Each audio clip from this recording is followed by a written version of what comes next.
السلام عليكم ورحمة الله وبركاته.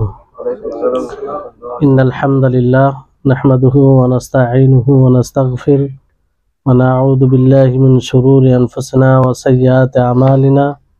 من يهده الله فلا مضل له ومن يضلله فلا هادي له.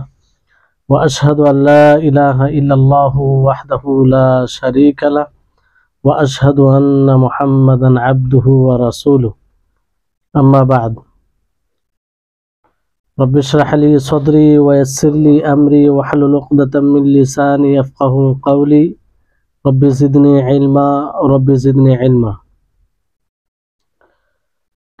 সম্মানিত আজকের এই ক্লাসে উপস্থিত দিনদরদি ভাই সকল, প্রশংসা মাত্রই সেই মহান আল্লাহ তাবারক ওয়া তাআলার জন্য, যিনি আমাদের সকলকে আজকের এই হাদিস ক্লাসে, যে ক্লাসে ক্বালা রাসূল এর ব্যাখ্যা বিশ্লেষণ হয়, যে রাসূল সাল্লাল্লাহু আলাইহি সাল্লাম যেসব হাদিসগুলো বলেছেন শরীয়তের ব্যাপারে, রাসূল সাল্লাল্লাহু আলাইহি সাল্লামের হাদিস এক প্রকার ওহী, শরীয়তের অবিচ্ছিন্ন অংশ।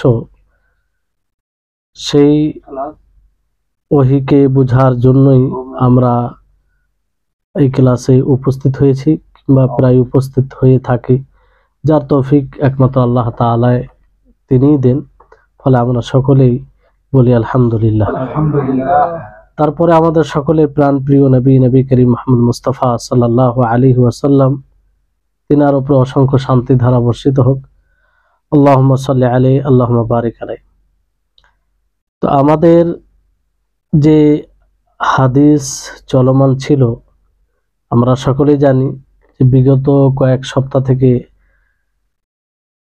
হাদিস আল আরবাঈন আন-নাওয়ী এর ব্যাখ্যা এর ক্লাস আমরা করছি। আজকে সম্ভবত অষ্টম পর্ব, অষ্টম দার্স, আর আমরা চতুর্থ নম্বর হাদিস পড়ছি। চতুর্থ নম্বর হাদিসের কিছু অংশের ব্যাখ্যা আমরা জেনেছি। তারপরও আজকে পুরো হাদিসটা পড়ে দিই, তাহলে বুঝতে সুবিধা হবে। আব্দুল্লাহ ইবনে মাসউদ রাদিয়াল্লাহু তাআলা আনহু থেকে বর্ণিত, তিনি বলেন যে রাসূল সাল্লাল্লাহু আলাইহি সাল্লাম তিনি আমাদেরকে বর্ণনা করেন, যিনি সাদিক ও মাসদুক। সাদিক মানে তিনি নিজে সত্য, আর মাসদুক বলতে আল্লাহ নবী যা কিছু বলেছেন সেটা সত্য, সেটা সত্য। তারপর আল্লাহ নবী বলেন, ইন্না আহাদাকুম ইউজমাউ খালকুহু ফি বাতনি উম্মিহি 40 ইয়াওমান নুতফাতান, যে তোমাদের মধ্যে কাউকে তার মায়ের পেটে তার সৃষ্টিকে কি করা হয়, একত্রিত করা হয়। অর্থাৎ মিয়া স্বামী স্ত্রীর যে বীর্য থাকে, সেই মিশ্রিত বীর্যকে একত্রিত করা হয় 40 দিন, সেটা অবস্থান করে। কতদিন? 40 দিন। তারপরে আবার পরের 40 দিনে সেটা আলাকা হয়ে যায়, গোশতের রক্তপিণ্ড হয়। সুম্মা ইয়াকুনু মুযগাতান মিছলা যালিক, তারপরে গোশতের একটি টুকরো চাবানোর মতো এরকম হয়, সেটাও 40 দিন অবস্থান করে। তারপরে আল্লাহ তাবারক ওয়া তাআলা ফারিস্তা পাঠান এবং সেই সৃষ্টিতে রূহ ফোঁকা হয়। কি ফোঁকা হয়? রূহ ফোঁকা হয়। আল্লাহ তাবারক ওয়া তাআলা আদেশে ফারিস্তা রূহ ফোঁকে। ওয়া ইউমারু বিআরবাঈ কালিমাতিন, এবং আদেশ করা হয় 4টি বিষয় লেখার, 4টি কথা লেখার। কি কি? বিকাতবি রিজকিহি ওয়া আজালিহি ওয়া আমালিহি ওয়া শাকিয়্যুন আও সাঈদুন, যে তার রুজি কি হবে, রিজিক কি হবে, আর তার মৃত্যু কবে হবে, কিসের কারণে হবে, ওয়া আমালিহি মানে কিসের মাধ্যমে হবে, আর তার আমল কি হবে, আর সে পাপী হবে না নেককার হবে, সৌভাগ্যশীল হবে না হতভাগা হবে। তো এই 4টি বিষয় লেখা হয়। পূর্বের ক্লাসে আপনাদেরকে বলা হয়েছিল যে 3টি অবস্থানে অবস্থান গ্রহণ করে পুরো সৃষ্টি হওয়ার পূর্বে, তাই না? প্রথম বীর্য আকারে 40 দিন অবস্থান করে, তারপর আলাকা রক্তপিণ্ড আকারে 40 দিন, তারপরে মুজগা মাংসের আকারে। বুঝতে পারলেন? তো এই যে কখন মানে রূহ ফুকা হয় এই ব্যাপারে বলা হয়েছিল যে দুটি মত আছে, তবে উত্তম যেটি মত সেটি হচ্ছে 120 দিনের পরে রূহ ফুকা হয়, আত্মা দেওয়া হয়। বুঝতে পারলেন? আর আরেকটি বিষয় যে লিখা কবে হয়, এই যে 4টি বিষয় লিখার আল্লাহ তাবারক ওয়া তাআলা আদেশ দেন, সেটা লিখা হয়। তো এই 4টি বিষয় লিখা কবে হয়? প্রথম অবস্থায় যখন নুতফা বীর্য অবস্থায় থাকে তখন লিখা হয়, না শেষ অবস্থায় 120 দিন হওয়ার পরে মুজগার যেটা অবস্থান আছে সেটা পূর্ণ হওয়ার পরে কোন সময় লিখা হয়? তো এই ক্ষেত্রে বলা হয়েছে, যারা শুনেছেন আশা করি মনে আছে, যে 2 বার লিখা হয়। কয়বার? 2 বার। প্রথম 40 দিনের দিন অথবা 41 42 দিনে লিখা হয়। আর সেটা ফারিস্তার জন্য হয়। কার জন্য হয়? ফারিস্তার জন্য হয়। আর শেষে যেটা লিখা হয় সেটা 4 মাস পরে, অর্থাৎ 120 দিন পরে। বুঝতে পারলেন? তো এটা কার জন্য? পুরো এর জন্য, জানিন যে পেটে বাচ্চা আছে তার জন্য। প্রথম ফারিস্তাকে জানানো হয়, তারপরে যেটা শেষ লিখা হয় সেটা মানে বাচ্চার জন্য, পেটে যে সন্তান আছে তার জন্য লিখা হয়। তো এইভাবে ব্যাখ্যা করা হয়েছে, কারণ 2 প্রকারেরই হাদিস আছে। তো এইভাবে বুঝতে গিয়ে সমস্ত হাদিসের অর্থ মিলে যায়। বুঝতে পারলেন? উলামায়ে কেরাম এইভাবে ব্যাখ্যা করেছেন, যদিও লম্বা চওড়া আলোচনা আছে। তারপর আরেকটি বিষয় বলা হয়েছিল যে সৃষ্টি কবে হয়, মানে সৃষ্টি। তো এটাও 2টি পর্যায়ে বলা হয়েছিল, যে প্রথমে সূরত বানানো হয়, মানে একটা সূরত দেওয়া হয়, তারপরে সৃষ্টি হয়, এরপরে মুজগা 80 দিনের পরে। বুঝতে পারলেন? তো এগুলো আমরা জেনেছিলাম। তারপরে প্রথম বিষয় নিয়ে আলোচনা হয়েছিল যে 4টি বিষয় লেখার আদেশ দেওয়া হয়, তার মধ্যে রুজি। তো রুজি 2 প্রকারের হয়। কয় প্রকারের? 2 প্রকারের। এক মানে রিজক এর অর্থ হচ্ছে যে যা দ্বারা ইনসান উপকৃত হয়, যা দ্বারা মানুষ উপকৃত হয়, সেটাই হচ্ছে রিজক, সেটাই হচ্ছে রুজি। রুজি বলতে আমরা যেটা বুঝি যে খাবার খায় সকালে, দুপুরে, রাত্রে, সেটাই রুজি নয়। বরং কেউ যদি জ্ঞানী হয় তো সে যে জ্ঞান অর্জন করেছে সেটাও একটা রুজি। কেউ যদি সৎ চরিত্রের হয়, ভালো চরিত্র হয়, তো সেটাও আল্লাহর একটা রুজি। কেউ যদি ভালো গুণে গুণান্বিত হয়, সেটাও আল্লাহর দেন, এটাও রিজক। বুঝতে পারলেন? তো রিজিক বলতে যে জীবিকা, যেটা আমরা খাবার হিসাবে ব্যবহার করি, সেটাই নয়, বরং আল্লাহ তাআলা যা কিছু দান করেন সেটা এই রিজিকের মধ্যে পড়বে। বুঝতে পারলেন? এই জন্য সবসময় ভাবতে হবে যে আল্লাহ তাআলা তিনি অতি দয়াশীল। কোন একদিকে কম আছে তো অন্যদিকে আল্লাহ তাআলা দিয়েছেন। একজন গরিব হতে পারে কিন্তু অন্যদিকে তাকে জ্ঞান দিয়েছেন, আল্লাহ তাআলা কম দিয়েছেন? কারণ জ্ঞান দ্বারা যদি উপকারী জ্ঞান হয়, তাহলে সে জ্ঞান দ্বারা পরকালেও লাভবান হবে, ইহকালও হয়। তো এই হচ্ছে, কেউ যদি জ্ঞান নয়, প্রয়োজনীয় মতো জ্ঞান আছে কিন্তু তাকওয়ার দিকে আগে, সেটা আল্লাহ তাআলার তৌফিক, তাই না? তো এই সবগুলো এর মধ্যে আসবে। বুঝতে পারলেন? আর তো এই রুজিকে 2 ভাগে বিভক্ত করা যায়। কয় ভাগে? 2 ভাগে। একটা হচ্ছে যে রুজি দ্বারা আমাদের শরীর গঠন হয়, যে রুজি দ্বারা আমাদের শরীর গঠন হয়, যেমন আমরা খাবার খাই, যেগুলো জীবিকা হিসাবে ব্যবহার করি। আর আরেকটি হচ্ছে যে রুজি দ্বারা আমাদের ঈমান তৈরি হয়, ঈমান বৃদ্ধি পায়, সেটা এক প্রকার সৎ আমল, জ্ঞান। বুঝতে পারলেন? তো এগুলো কি মানে এর মধ্যে আসবে।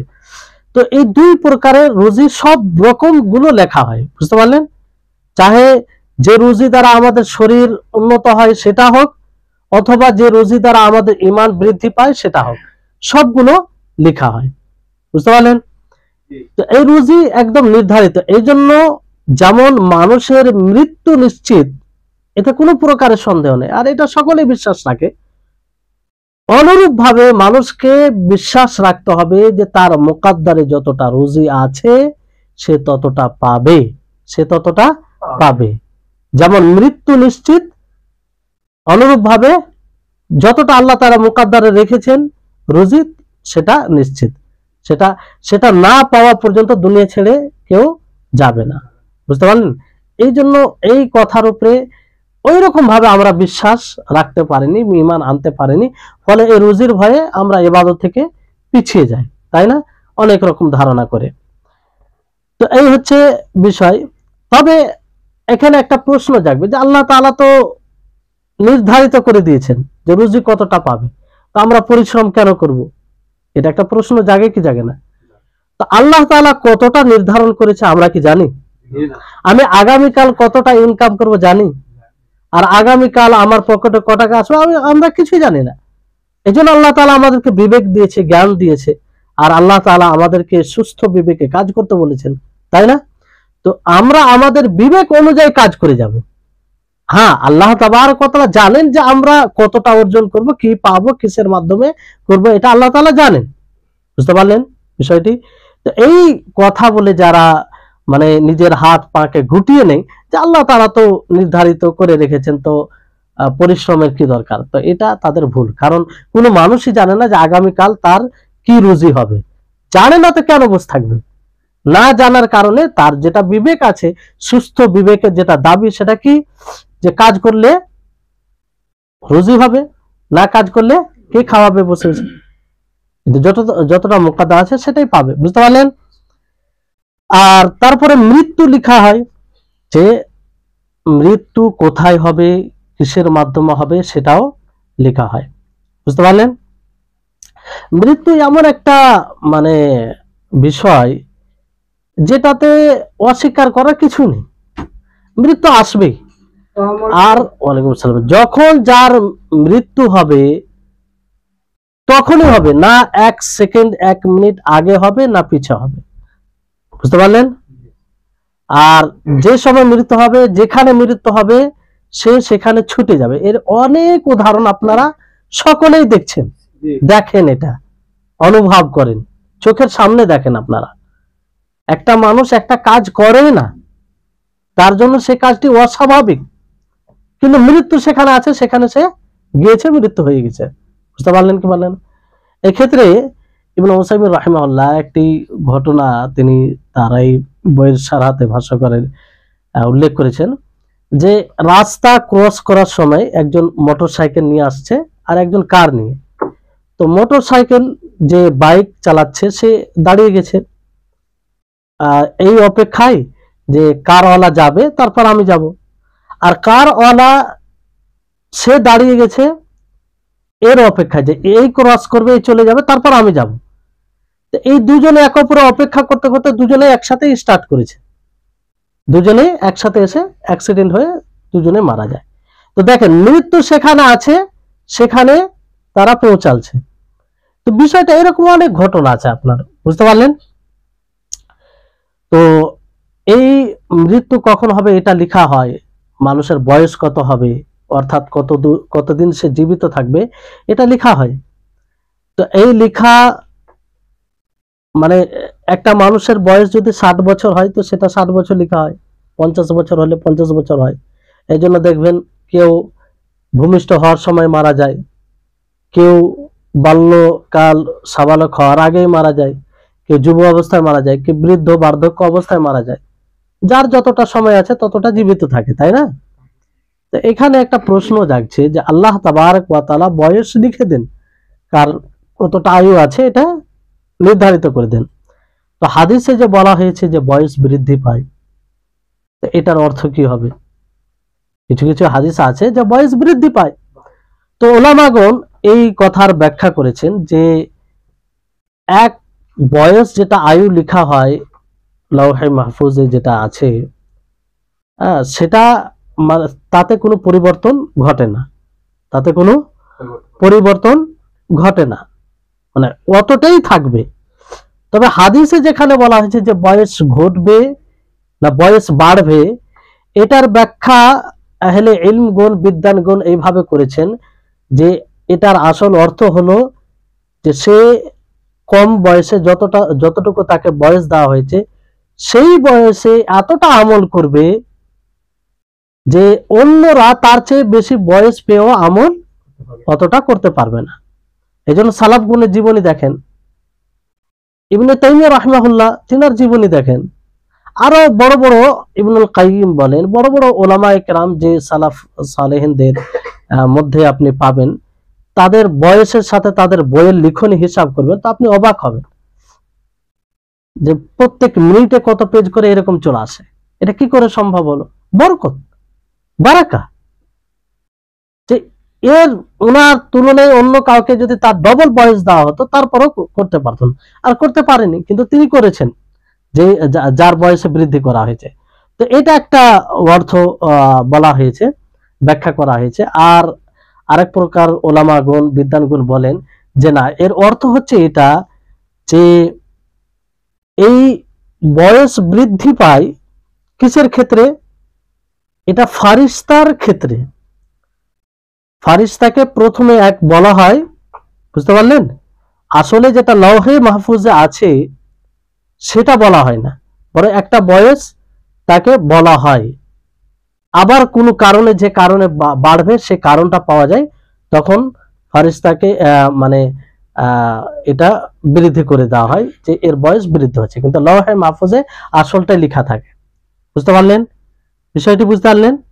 আর এই ফারিস্তা বলতে মালাকুল মউত, যে জান কবজ করে, হ্যাঁ, মালাকুল মউত যাকে বলা হয়, অথবা সেই ফারিস্তা যাকে জানিন, যে পেটে যে বাচ্চা সৃষ্টি হয় তার দায়িত্বে যে ফারিস্তা দায়িত্ব হয় তাকে, তার পক্ষে। বুঝতে পারলেন বিষয়টি? তাহলে রুজি লেখা হয়, বয়স লেখা হয়, এই দুটি বিষয় হলো। তারপর আমলও লেখা হয়, যে সে জীবনে কি আমল করবে, তার আমল কেমন হবে, এটাও লেখা হয়।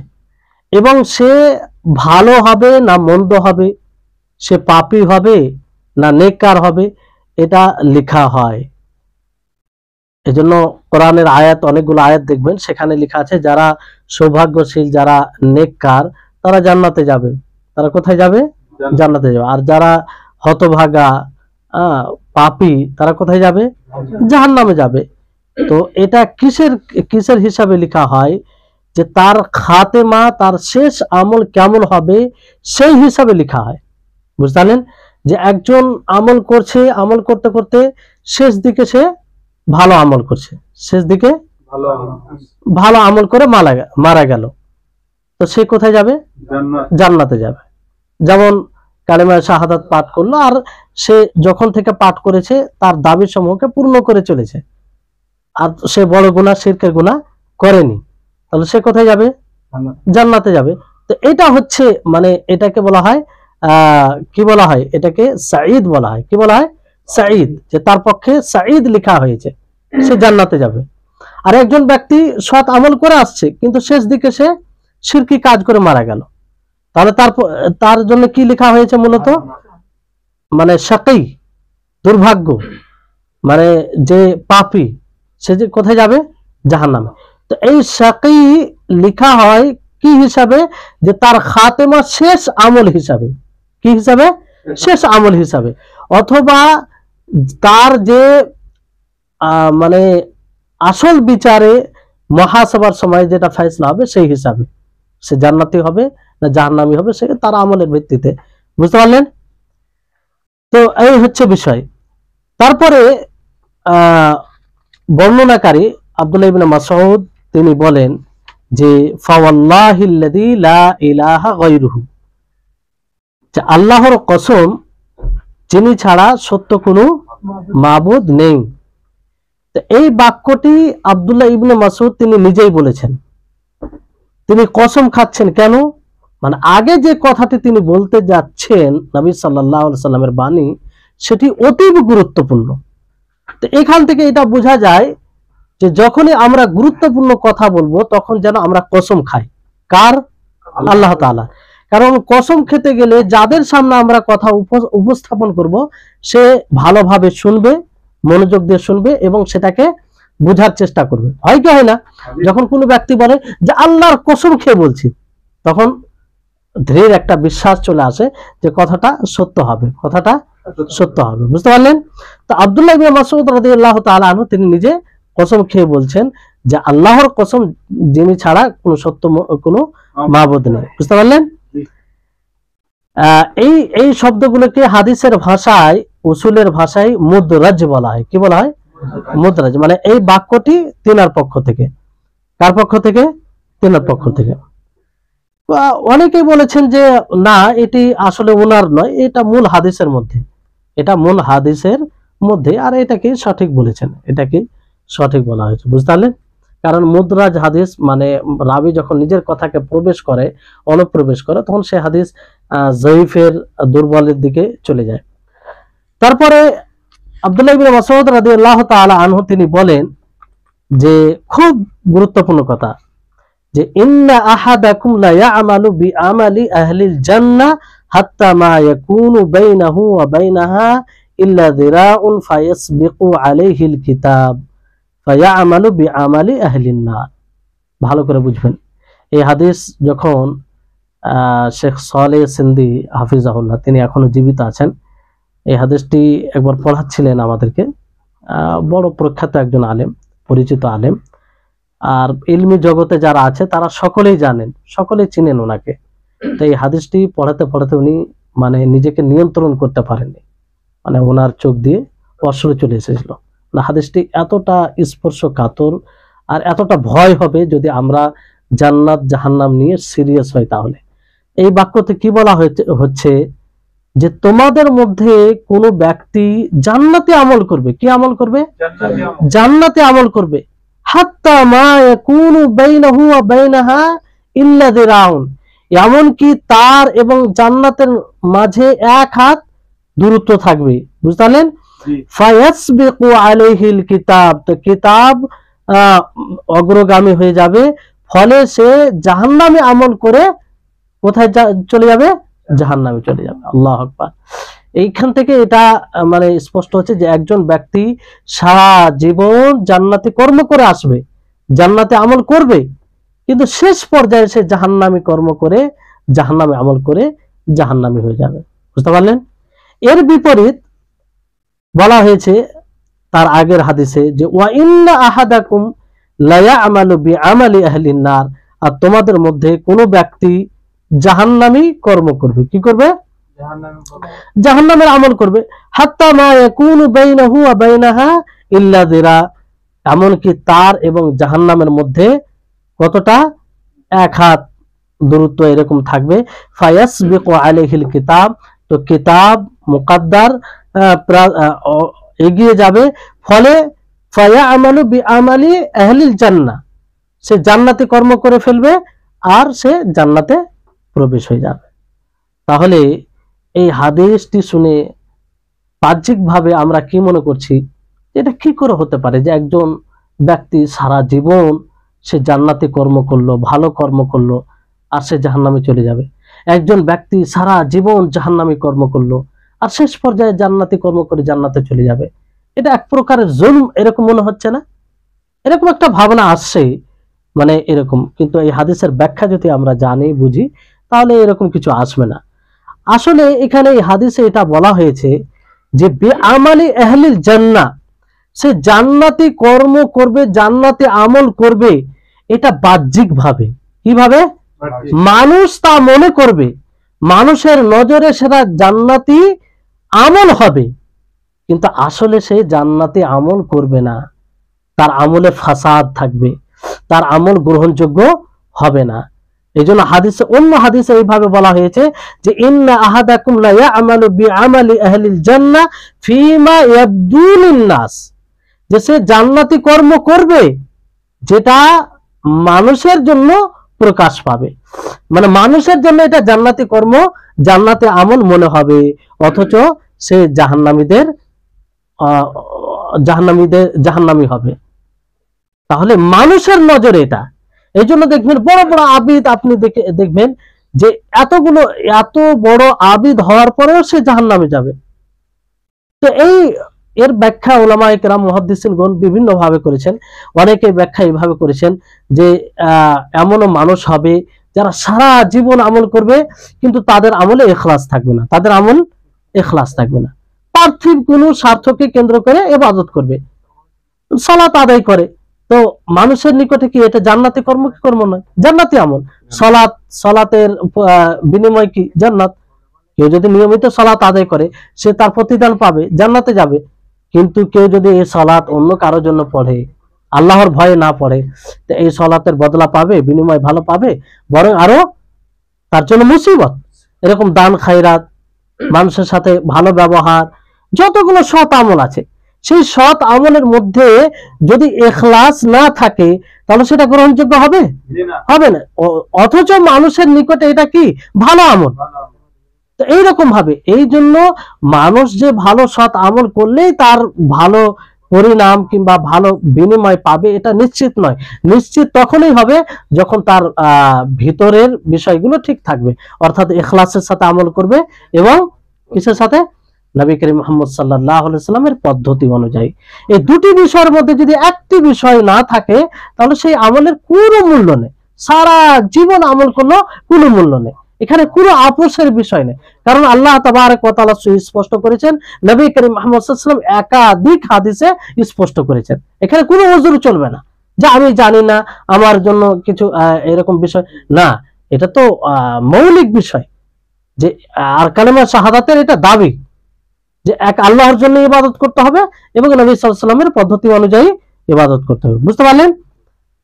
তো বিষয়টা হচ্ছে যে মানুষের দৃষ্টিতে সেই আমলটি জান্নাতি আমল হবে, কিন্তু আসলে সেই আমল ফাসিদ হবে। কি হবে? ফাসিদ হবে, সেটা গ্রহণযোগ্য হবে না। বুঝতে পারলেন? আর একজন ব্যক্তি সারা জীবন জান্নাতি কর্ম, আর অনেকে বলেছেন যে এটা মুরতাদ হওয়াকে বোঝানো হয়েছে। একজন ব্যক্তি যদি সারা জীবন আমল করে যায়, শেষ পর্যায়ে মুরতাদ হয়ে যায়, কি হয়ে যায়? মুরতাদ হয়ে যায়, তাহলে তার ঠিকানা কোথায়? জাহান্নাম। তার ঠিকানা জাহান্নাম। মুরতাদ মানে বুঝেন তো? ইসলাম থেকে বের হয়ে যাওয়া, ইসলাম থেকে বের হয়ে যাওয়া। তো এবার আর কোনো সংশয় থাকছে না, থাকছে কি না? এটা সবসময় মনে রাখবেন, যখনই কোনো হাদিস শুনে, কোনো হাদিস যখন আপনার কর্ণে আসবে আর মনে হবে যে এই হাদিসে মনে হচ্ছে আল্লাহ তাআলা নাউজুবিল্লাহ জুলুম করছেন, তো সবসময় এটার প্রতিরোধ করবেন। আল্লাহ তাবারক ওয়া তাআলার ব্যাপারে আমাদের সুস্পষ্ট ধারণা হবে যে তিনি কখনো জুলম করেন না, জুলম করেন না। ইন্নী হারামতু যুলমা আলাইয়া, তিনি হাদিসে কুদসিতে বলেন যে আমি নিজের উপরে জুলমকে হারাম করেছি। তিনি জুলম করতে পারেন না, কারণ তিনি আল্লাহ। জুলম কে করে? যে দুর্বল হয়, যে অত্যাচারিত হয়, যে দুর্বল হয়, বদলা নিতে চায়, সে জুলুম করে। আল্লাহ তাবারক ওয়া তাআলা কি প্রয়োজন আছে? বান্দা তার সত্তা কি কোন মোকাবিলা আছে? তার তো সৃষ্টি। বুঝতে পারলেন? তো জুলম তিনি করবেন না। তো যখনই এরকম সংশয় জাগবে সেটার প্রতিরোধ করবেন, সেটাকে স্থান দিবেন না। দেখেন এই হাদিস শুনে প্রাথমিকভাবে এটাই চিন্তা করবে মানুষ যে মনে হচ্ছে এখানে জুলম হয়ে যাচ্ছে, কিন্তু কোনো প্রকারের জুলম নাই। যদি সারা জীবন মানুষ এইভাবে আমল করে, আর নবী সাল্লাল্লাহু আলাইহি ওয়াসাল্লাম তো স্পষ্ট বাণী আছে না, ইমান আহাদাসা ফি আমরিনা হাদা মা লাইসা মিনহু ফাওয়ারাদ্দুন, যে ব্যক্তি আমল করে যেটা আমার শরীয়তে নেই সেটা কি? প্রত্যাখ্যাত। এবং আল্লাহ তাআলা স্পষ্ট করেছেন যে শিরক ব্যতীত আমি সব গুনাহ মাফ করব। কেউ যদি শিরক করে তাহলে তার আমল গ্রহণযোগ্য হবে? এমনকি নবীকে সম্বোধন করে বলা হয়েছে যে আপনি যদি শিরক করেন তা আপনার আমলও বিনষ্ট হবে। তাহলে এইভাবে যদি কেউ সারা জীবন ইবাদত করে, যদিও মানুষের নজরে, মানুষের দৃষ্টিতে এগুলো জান্নাতি কর্ম থাকে, তো সে জাহান্নামে যাবে না? তো এখানে আশ্চর্য হওয়ার কিছু বিষয় নাই। তবে আগে আলোচনায় আসছে, সবসময় মনে রাখবেন যে আমরা বিশেষভাবে শেষ আমলের প্রতি গুরুত্ব দেব। যখন আমরা সৎ আমল করব, এটা ভাববো যে এটাই আমার শেষ আমল, এটাই আমার অন্তিম আমল, কারণ এই আমলের পরে আমি আর কোনো আমলের সুযোগ নাও পেতে পারি। আর সবসময় আশা রাখবেন আমার জীবনের শেষ আমল যেন সৎ আমল হয়, ভালো আমল হয়। সৎ আমল বলতে কি? হুসনে খাতেমা যে বলা হয়, মানুষের শেষ ভালো। ইন্নামাল আমালু বিল খাতিম, যে মানুষের আমল নির্ভর করে শেষ আমলের উপর। তো শেষ আমল ভালো অবস্থায় মৃত্যু কাকে বলা হয়? ভালো অবস্থায় মৃত্যু বলতে এটা নয় যে সাজদারত অবস্থায় মৃত্যু হওয়া, এটা অর্থ নয়। ভালো করে একটু বোঝার চেষ্টা করবেন। মানুষ মনে করে যে সালাত অবস্থায় আমি মৃত্যুবরণ করলাম মানে আমার মৃত্যু খুব ভালো অবস্থায় হলো। জি না, একজন ব্যক্তি যদি তার জীবনে শিরক থাকে, সে সালাতও পড়ে আবার শিরকও করে, সালাত পড়ে মসজিদে গিয়ে আবার কবরে গিয়ে সাজদা করে, আর সেই যদি সাজদারত অবস্থায় মারা যায়, তার হুসনে খাতেমা বলা যাবে এটা? না। হুসনে খাতেমা হলো যে আপনি বিশুদ্ধ আকীদার উপরে মারা যাবেন, বিশুদ্ধ মানহাজের উপরে মারা যাবেন, আপনি সেই মানহাজে সেই পদ্ধতির উপরে থাকবেন যেই পদ্ধতিতে সাহাবায়ে কেরাম ছিলেন, যেই পদ্ধতি যেই মানহাজের ব্যাপারে নবী সাল্লাল্লাহু আলাইহি সাল্লাম বলেছেন যে আমার সেই দলটি নাজাত প্রাপ্ত হবে যে আমার এবং আমার সাহাবায়ে কেরামদের পদ্ধতির উপরে থাকবে। বুঝতে পারলেন? তো এটাকে বলা হুসনে খাতেমা। আপনি টয়লেটে মারা যান না, যদি আপনি বিশুদ্ধ আকীদার হন, বিশুদ্ধ মানহাজ থাকে, আপনি সঠিক মতো আমল করেন, তো টয়লেটে মারা যাওয়ার মানে এটা নয় যে আপনার মৃত্যু খারাপ হয়েছে। আমাদের সমাজে এটা ধারণা আছে যে অমুক ব্যক্তি টয়লেটে মারা গেছে, কি হয়েছে, তার সেখানে মৃত্যু ছিল, হয়েছে, কোনো সমস্যা নেই, এটা কোনো দর্শনীয় বিষয় নাই। কোনো দর্শনীয় বিষয়? কোনো বিষয় নাই। দর্শনীয় বিষয় হচ্ছে যে আমি যদি এমন অবস্থায় মারা যাই যে আমার আল্লাহর ব্যাপারে আকীদা ঠিক নেই, রাসূলের ব্যাপারে আকীদা ঠিক নেই, আমার আমল ঠিক নেই, আকীদা অনুযায়ী মানহাজ বিশুদ্ধ মানহাজ অনুযায়ী আমল নেই, তাহলে এটা হচ্ছে সুইল খাতেমা, মানে অন্তিম আমল, খারাপ আমল, এর উপরে মৃত্যু হওয়া, এটাকে বোঝানো। যদি কোনো মানুষ ভালো আমল করে মারা যায় আর মানুষ শেষ আমল করে জান্নাতি হয়ে যায়, অথচ পূর্বের জীবনে সে জাহান্নামী কর্ম করে এসেছে, এর উদাহরণ আছে, আপনারা হয়তো মনে আছে, কারো মনে আছে এর উদাহরণ? কোন সাহাবীর ঘটনা এখন মনে আসছে না, কিন্তু বলতে গেলে আপনারা মনে চলে আসবে যে সেই সাহাবীর ঘটনা, যিনি যুদ্ধ করতে নামেন, মানে যুদ্ধ করার জন্য আসেন, আর সেই সময় এক কথায় সে ইসলাম গ্রহণ করে যুদ্ধের মাঠে নেমে যায়, আর যুদ্ধ করতে করতে শহীদ হয়ে যায়। সে পূর্বে অমুসলিম ছিল, কি ছিল? অমুসলিম ছিল, ইসলাম গ্রহণই করেনি, আর কোনো আমল করার সুযোগই পায়নি, না সালাত আদায় করেছে, না আর কিছু করেছে, কিছুই করেনি, আর যদিও করে থাকে সেটা গ্রহণযোগ্য নয়, কারণ ইসলাম আনেনি। কিন্তু ইসলাম আনার পরেই তিনি যুদ্ধে অংশগ্রহণ করেন, আর যুদ্ধ করতে করতে ইখলাসের সাথে মারা যান, শহীদ হন, তো তিনি জান্নাতি না? দেখেন, পূর্বে পুরো জীবন কিসের উপরে ছিল? জাহান্নামী কর্মের উপরে। মৃত্যুর সময় জান্নাতি কর্ম করলে জান্নাতি হয়ে গেলেন। বুঝতে পারলেন? আর অনুরূপ ভাবে যে সারা জীবন জান্নাতি কর্ম করে এসেছে, শেষ জীবনে জাহান্নামী কর্ম করে জাহান্নামী হয়েছে, এর উদাহরণ আছে। এর উদাহরণ কি? যে একজন ব্যক্তি, একজন সাহাবী যেহেতু মুসলিম ছিল, তো সাহাবী বলতে বাহ্যিক হিসেবে, কারণ রাসূল সাল্লাল্লাহু আলাইহি সাল্লামকে দেখেছেন আর মুমিনদের মধ্যে অন্তর্ভুক্ত করা হতো, এই জন্য যুদ্ধ মুসলিমদের পক্ষে নেমেছিলেন, তাই না? তো সে এত বাহাদুরিতার সাথে লড়াই করছিলেন, যুদ্ধ করছিলেন, একদম বীর পুরুষের মতো, যে সবাই আশ্চর্য, যে মেরেই যাচ্ছে, যে কেউ আসছে সামনে তাকে একদম শেষ করে ছাড়ছে, তার সামনে কেউ টিকতে পারে না। আর ওই সময় নবী করিম মুহাম্মদ সাল্লাল্লাহু আলাইহি সাল্লাম বলছেন যে দেখুন, এই ব্যক্তি জাহান্নামী হবে, এই ব্যক্তি কি? জাহান্নামী। সাহাবায়ে কেরাম অবাক হলেন, একদম আশ্চর্য হয়ে গেলেন যে এটা কি করে হয় যে এত বাহাদুরি সাথে, এত বীরতার সাথে লড়াই করছে, আর সে জাহান্নামী। তো কিছু সাহাবী তার পিছা করলেন যে দেখি সে কি আমল করে, আল্লাহ নবীর কথা তো কখন মিথ্যা হবে না, আর তিনি মানে এমন কথা বলবে যেটা ঠিক না, এটাও নয়, কারণ তিনি কথা বলেন নবী।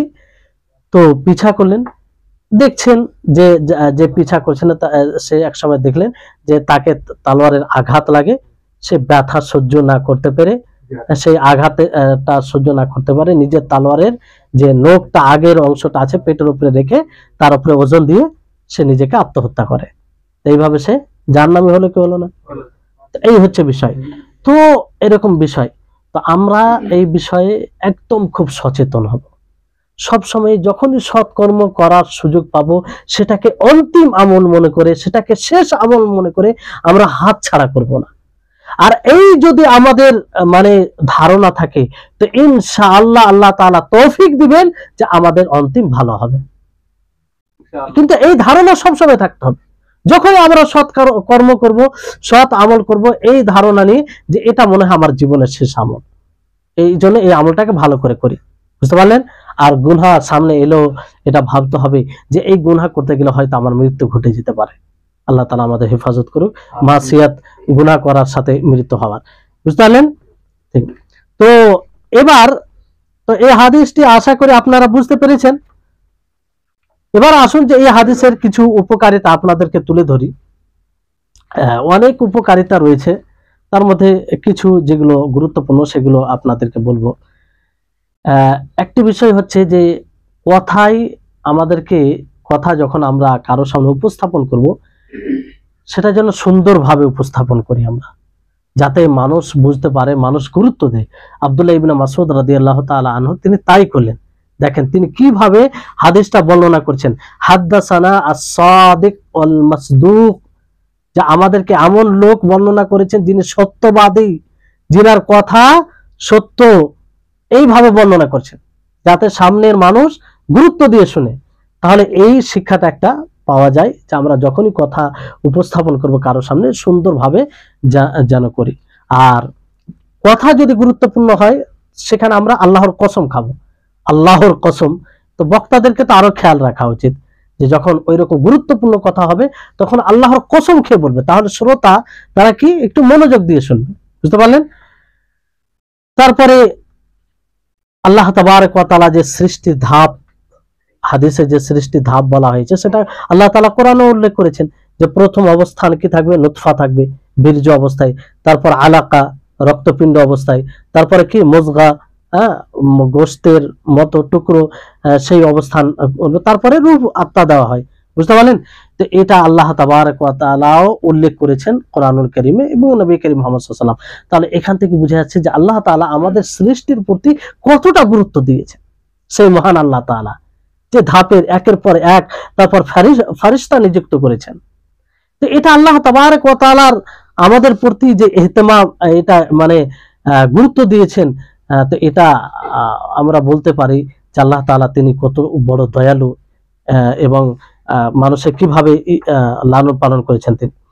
তারপরে এখানে যে এই বিষয়ে একটু কথা হয়েছে পূর্বে, তার এখানে একটু বলে দিই যে নুতফা অবস্থায় সেটাকে মানে নষ্ট করা যাবে কি যাবে না। প্রথম ধাপে 40 দিন অবস্থায় সেই বীর্যটাকে নষ্ট করা যাবে কি যাবে না।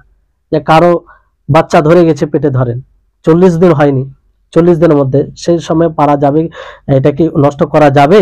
তো পূর্বে বলেছিলাম যে যদি এরকম মানে অনেকেই বলেছেন যে এটা জায়েজ।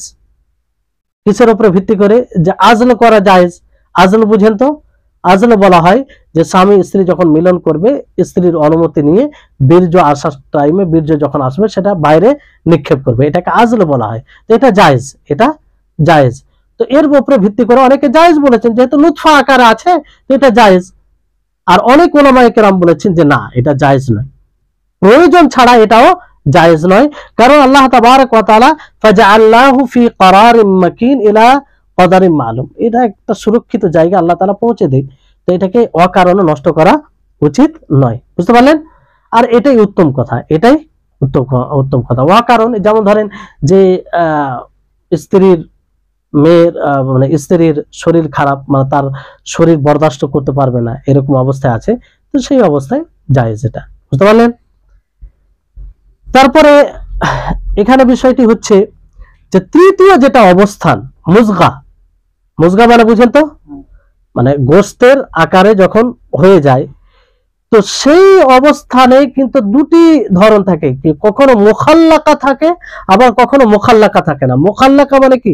সৃষ্টি করা হয়ে যায়, সৃষ্টি মানে নাক মুখ চোখ এগুলো সবগুলো হয়ে যায়। বুঝতে পারলেন? আর গায়ের মুখাল্লাকা মানে এখনো পুরোপুরি এগুলো আকার আসেনি, এরকম। তো এই দুটি মানে দুটি অবস্থানে দুরকম বিধান হবে। যদি মুখাল্লাকা হয়ে যায়, সৃষ্টি করা হয়ে যায়, তাহলে সেই সময় যদি নষ্ট হয়ে যায়, যদি কি হয়, নষ্ট হয়ে যায়, বুঝতে পারলেন, তাহলে তখন যে ব্লাডটা আসবে সেটাকে কি মনে করা হবে, নেফাসের ব্লাড মনে করা হবে। অর্থাৎ বাচ্চা ভূমিষ্ঠ হওয়ার পরে যে ব্লাডটা আসে সেই ব্লাড মনে করা হবে এবং তার বিধান প্রযোজ্য হবে। বুঝতে পারলেন, কথাগুলো বুঝতে পারছেন? তো এই যদি মুখাল্লাকা হয় সৃষ্টি করে, আর যদি মুখাল্লাকা না হয় তো এটা হবে না, এটা হবে না। বুঝতে পারলেন? আর আরেকটি প্রভাব যেটা পড়ে সেটা হচ্ছে ইদ্দাতের বিষয়। কারো যদি ইদ্দাত থাকে, তো বাচ্চা পেটে বাচ্চা থাকলে তার ইদ্দত কখন পূর্ণ হবে, বাচ্চা যখন ভূমিষ্ঠ হবে, বাচ্চা যখন ভূমিষ্ঠ হবে তখন ইদ্দত হবে না।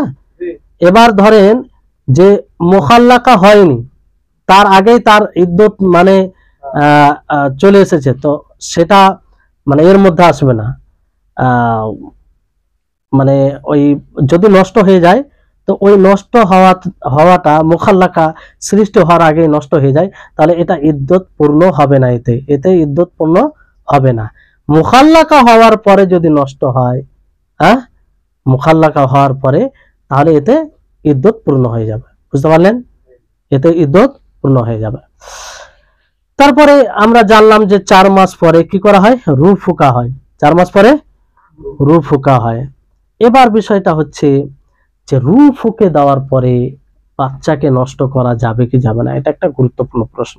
অ্যাবর্শন যাকে বলা হয়, অ্যাবর্শন তার আগেও করা হয়, তার আগে তো 40 দিন পরে এটাও জায়েজ নয়, হ্যাঁ, ওই রকম সিরিয়াস প্রয়োজন ছাড়া। আর রূহ আত্মা ফুকে দেওয়ার পরে তার আরো মানে হারাম এটা হয়ে যায়, এটা গভীর হয়ে যায় আরো। তো এই ব্যাপারে শেখ ইবনে উসাইমিন রাহিমাহুল্লাহ তিনি বলেছেন যে এটা কোনো মতেই জায়েজ হবে না, কোনো মতেই জায়েজ হবে না। এমনকি যদি অ্যাবর্শন না করাতে একজনের জান চলে যায়, তারপরেও এটা জায়েজ হবে না, তারপরে এটা জায়েজ হবে না। অনেকেই বলেছেন যে এটা জায়েজ হতে পারে না, অনেকেই এরকম বলেছেন যে দেখা যাচ্ছে যে সেটাকে রাখতে গিয়ে দুজনেরই জান যাবে, দুজনেরই প্রাণ হারাবে, মানে মায়েরও প্রাণ হারাবে, বাচ্চারও প্রাণ হারাবে। তো এই অবস্থায় কিছু ওলামা বলেছেন জায়েজ, কিন্তু এটার খণ্ডন করেছেন ইবনে উসাইমিন রাহিমাহুল্লাহ। তিনি বলেছেন না, এই অবস্থাতেও জায়েজ হতে পারে না, কারণ আমরা নিজে থেকে কোনো একটা জানকে কি করে হত্যা করতে পারি, আর এটা তো গ্যারান্টি নয়। ডাক্তার যদি বলে যে না একজনের জান বাঁচাতে গেলে আরেকজন মারা যাবে, এটা ডাক্তার একটা সম্ভাব্য বিষয়ের কথা বলে, তাই না? এটা সম্ভব না বলে, তাদের যে একটা জ্ঞান সেই জ্ঞান অনুযায়ী কথা বলে, এটা তো মানে 100% নয়, 100% কি বাঁচতে পারে, আর এরকম ব্যতিক্রম হয়, হয় কি হয় না? তো এই ক্ষেত্রে ইবনে উসাইমিন রাহিমাহুল্লাহ তিনি বলেন যে জায়েজ নয়। আর বিষয়টা হচ্ছে যদি হতে হতে মারা যায় তাহলে এটা আল্লাহর পক্ষ থেকে হবে, আর এর কারণে যদি আমরা কোনো একজনের জান প্রাণকে আমরা নষ্ট করি তাহলে আমরা এর দায়ী হলাম, মানে আমরাই সেটা করলাম, আমাদেরই সেটা কর্ম হলো। তো এই কারণে ইবনে উসাইমিন রাহিমাহুল্লাহ টোটালি নিষেধ করেছে যে কোনো মতেই এটা জায়েজ নয়, কোনো মতেই জায়েজ নয়। বুঝতে পারলেন? যে অনেক সময় হয়তো ডাক্তার বলে তারপরে বেঁচে যায়, দুজনেই বেঁচে যায়, কোনো সময় একজন বেঁচে যায়, তো এটা ছেড়ে দিতে হবে আল্লাহর উপরে। বুঝতে পারলেন? তাই হচ্ছে বিষয়। তারপরে রূহ, যেহেতু আত্মার কথা এই হাদিসে এসেছে, তো আত্মা একটা অদৃশ্য বিষয়, এই জন্য কোরআনুল কারিমে রয়েছে যে আল্লাহ নবীকে যখন আত্মা সম্পর্কে জিজ্ঞাসা করা হয়, তো এর ব্যাপারে আল্লাহর দিকে হাওলা করে দিয়েছেন যে আল্লাহ তাআলাই বেশি ভালো জানেন এর ব্যাপারে, কারণ এটা আল্লাহর তাআলার হুকুম, বিধান। তো এখান থেকে একটা সূক্ষ্ম বিষয় বেরিয়ে আসে, আপনারা একটু বোঝার চেষ্টা করবেন। যে দেখেন, যে জিনিসটা আমাদের সাথে সবসময় থাকে, আমাদের সাথে সবসময়, যে জিনিস ছাড়া আমরা কিছু করতে সক্ষম নয়, সেটা কি আত্মা, সেটা। তো সেই আত্মা সম্পর্কে আমরা অজ্ঞ কি অজ্ঞ নয়? সেই আত্মার হাকিকত বাস্তবতা আমরা জানি। তো যে জিনিসটা আমাদের সাথে থাকছে তাকে আমরা জানতে সক্ষম নয়, তো আল্লাহ তাবারক ওয়া তাআলার সিফাত ও গুণকে আমরা তার অবস্থানকে কি করে জানতে পারি বলেন? জানা সম্ভব? আমরা নিজের সাথে যে জিনিসটা থাকছে সেটাকে আমরা জানতে পারি না, তো আল্লাহ তাবারক ওয়া তাআলার সিফাত সম্পর্কে কিভাবে জানতে পারি যে আল্লাহ তাআলার হাত আছে তো কেমন আছে? এই কথা আমাদের ব্রেনে আসবে না, এটা আল্লাহ তাআলা শক্তি দেয়নি। আমরা নিজের জিনিসকে জানতে সক্ষম নয়, তো আল্লাহ তাআলার ব্যাপারে পুরোপুরি কিভাবে জানতে পারে? হ্যাঁ, যতটা কোরআন হাদিস এসেছে আমরা ঈমান নিয়ে আসবো। বুঝতে পারলেন? তারপরে এই রূহ সম্পর্কে জিজ্ঞাসা করা, এটা একটা বিদাতি প্রশ্ন, এটা ঠিক নয়। যেহেতু সাহাবায়ে কেরাম তাদের কাছে এই রূহ আত্মার কথা এসেছে, ওনারা এইভাবে কোনো প্রশ্ন করেনি। আর কোরআনে কারিমে তো সেটা উল্লেখ আছে যে যখনই প্রশ্ন করা হয়েছে আল্লাহ নবী কোনো উত্তর দেননি। বুঝতে পারলেন? তো এই হচ্ছে হাদিস, আজকের হাদিস। আলহামদুলিল্লাহ আমরা এই হাদিস দ্বারা অনেকটাই শিক্ষা পেলাম, কিংবা অনেক কিছু জানতে পারলাম মানুষের সৃষ্টির বাস্তবতা। যে মানুষ দেখেন যে সৃষ্টি কি দিয়ে মানুষের অহংকার হবে, এই সৃষ্টিকে যদি একবার নিজের সৃষ্টি কিভাবে হয়েছে এই নিয়ে যদি একটু চিন্তা করে, তাহলে কোনো মতেই অহংকার আসবে না। যে মানুষ বীর্য, বীর্য থেকে আলাকা, আলাকা থেকে মুজগা, আস্তে আস্তে আস্তে সে একটা মানুষের রূপ ধারণ করেছে আল্লাহর তৌফিকে, আল্লাহর হুকুমে। আর তার মধ্যে অহংকার কি করে আসতে পারে? যাই হোক, আল্লাহ তাবারক ওয়া তাআলার নিকটে দোয়া করি আল্লাহ যেন আমাদের সকলকে নবী করিম মুহাম্মদ সাল্লাল্লাহু আলাইহি ওয়াসাল্লামের হাদিসকে ভালোভাবে বুঝার তৌফিক দান করেন, আর সেই অনুযায়ী যেন আমরা জীবন যাপন করতে পারি। আর আমাদের খাতেমা, আমাদের শেষ অবস্থান যেন সৎ আমলের উপরে থাকে, ঈমানের উপরে। আমরা যেন আল্লাহর একাত্মবাদকে স্বীকার করে বাস্তবায়ন করে এই দুনিয়া থেকে যেতে পারি। মুয়াহিদ হয়ে আমরা যেন এই দুনিয়া থেকে পরকাল গমন করতে পারি। আর আমাদের সকলে যেন শেষ অন্তিম ভালো হয়, ভালো হওয়ার কামনা করে আল্লাহর নিকটে। ওয়া আখির দাওয়ানা আলহামদুলিল্লাহি রাব্বিল আলামিন। আসসালামু আলাইকুম ওয়া রাহমাতুল্লাহি ওয়া বারাকাতুহু।